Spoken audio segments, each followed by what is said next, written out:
E vamos agora à entrevista do dia com Maria Lídia Flandoli.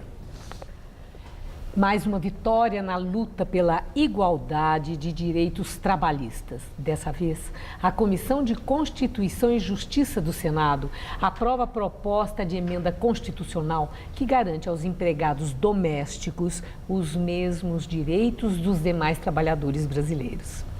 Para saber detalhes dessa mudança, agora vamos conversar com a advogada Sônia Mascaro do Nascimento, que é especialista em direito do trabalho. Doutora Sônia, muito obrigada por estar conosco.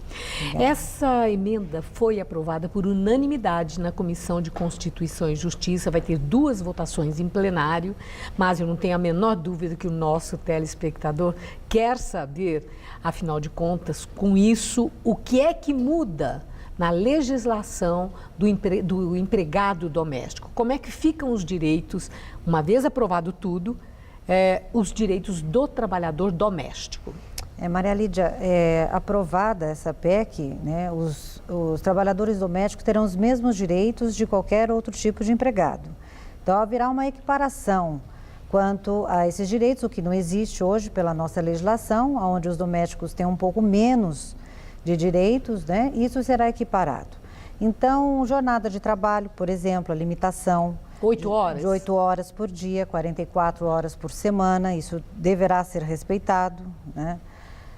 A questão do fundo de garantia, a questão dos 40% do fundo de garantia é uma questão também a ser observada, a ser discutida. Demissão sem justa causa, 40%. Mas isso é uma questão a ser discutida também, porque isso também está na relação dos direitos da doméstica, mas que depende de regulamentação. E outros direitos mais, estabilidade da gestante, coisa que não existia antes, né? Uma série de outros direitos serão acrescentados caso essa PEC seja aprovada. E o que... PIS também vai ter pagamento? Seguro-desemprego, salário maternidade, direito a auxílio creches, coisas que a doméstica não tinha antes, né? Então, haverá realmente uma ampliação considerável dos direitos. Você falou em regulamentação desses novos direitos, todos esses novos precisam ser regulamentados ou algum deles já começam a valer uma vez aprovada e sancionada a lei? Não, tem direitos que já começam a valer de imediato, outros vão depender ainda de alguma regulamentação, né? Por exemplo, o direito à hora extra, né? A jornada de trabalho começa a valer desde já. Então, desde que aprovada a PEC, né? Então, a jornada, a limitação de 8 horas por dia, com o repouso já existia, semanal remunerado, mas o repouso para alimentação, a jornada de 44 horas por semana, isso já começa a valer. Ultrapassado esse limite de 8 horas por dia e trabalhado mais do que 8 horas por dia, o direito adicional de horas extras, com 50% a mais sobre o salário, adicional já começa... Adicional para trabalho noturno também? Adicional noturno é um direito, mas vai depender de regulamentação, porque nós não tem na legislação da doméstica ainda o adicional. Como a CLT não se aplica à empregada doméstica, então nós não podemos aí estender a ela o adicional que está na CLT. Porque ela está excluída da legislação da CLT. Então, depende aí de uma regulamentação para dizer qual é esse adicional, se é 20%, se é 30%, se é 50%. Houve uma grande discussão numa das ampliações dos direitos dos trabalhadores domésticos, que era referente, assim, à condição peculiar de quem trabalha numa casa de família, em que a pessoa muitas vezes dorme no emprego, então o empregador estaria oferecendo essa, vamos dizer, acomodação, um banho, o conforto, né, do quarto, etc. A alimentação, café, almoço e jantar, que seria o empregador que estaria oferecendo, e o outro trabalhador que trabalha em qualquer outra área não tem isso necessariamente, né? Então, vai haver, a lei prevê um tipo de compensação, algum tipo de compensação? Desde que essas utilidades sejam fornecidas como meio de trabalho, né? Então não há qualquer tipo de reflexo nesse sentido, né? Quer dizer, não há compensação se é meio de trabalho. Desde que seja meio de trabalho, uma forma de facilitar o trabalho, né? E não como uma forma de remuneração ou de pagamento pelo trabalho, né? Então são coisas que nós temos que ver nos casos concretos.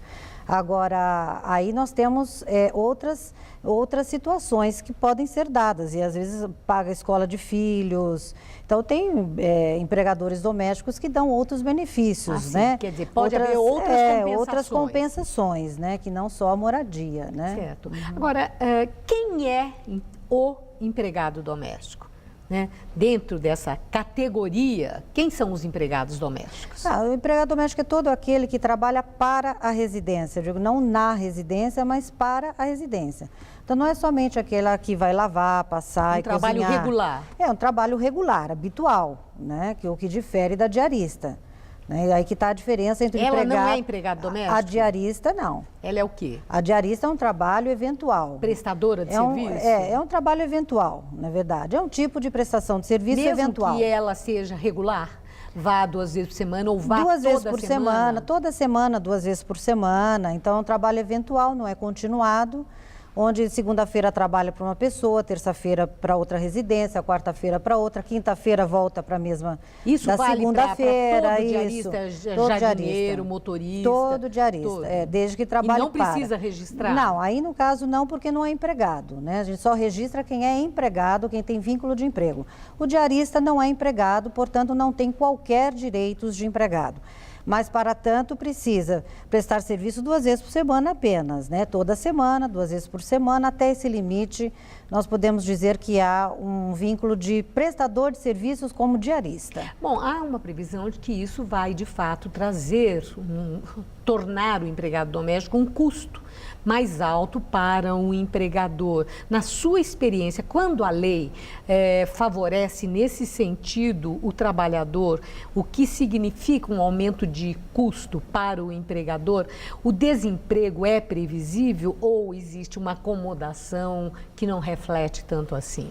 Inicialmente sempre existe um reflexo, um tumulto, um reflexo um pouco pior. Vai haver realmente vai onerar o empregador, isso não há a menor dúvida, né? E nós não podemos deixar de considerar que nós estamos aí falando em empregador doméstico, nós estamos falando em empregador, dono de empresa, né? Nós temos que considerar que o empregador doméstico não há uma finalidade lucrativa, nós estamos falando com uma população de classe média baixa. Mas presta um serviço imprescindível. Que também vivem de salário, então não podemos esquecer esse outro lado, né, também. Então, claro que haverá aí um momento difícil de adaptação, porém necessário, justo, porque a trabalhadora doméstica também necessita desses direitos e também temos que considerar esse outro lado. Né? E reflexos existirão, né? Eu acho que informalidade, muita gente pode ir já existe. A informalidade já existe. Aumenta? Eu acho que pode ser que aumenta. Eu acho que aumentará a informalidade, na minha opinião. A informalidade poderá aumentar. Eu acho que poderá haver uma mudança de forma de contratação. Ao invés de se contratar empregados domésticos, passar a se contratar diaristas no lugar de empregado doméstico.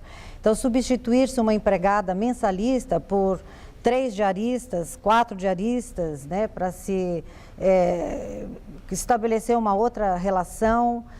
Enfim, eu acho que haverão muitas mudanças aí, tanto da forma de contratação, quanto até da questão de diminuição de salário, uma revisão desse patamar médio salarial do empregado doméstico, mas mudanças existirão com certeza. Bom, nós vamos aguardar. Vamos aguardar. Ver, né, qual vai ser esse tipo de ajuste. Eu agradeço muito os seus esclarecimentos. Obrigada, Maria Lídia. Boa noite. Gabriel.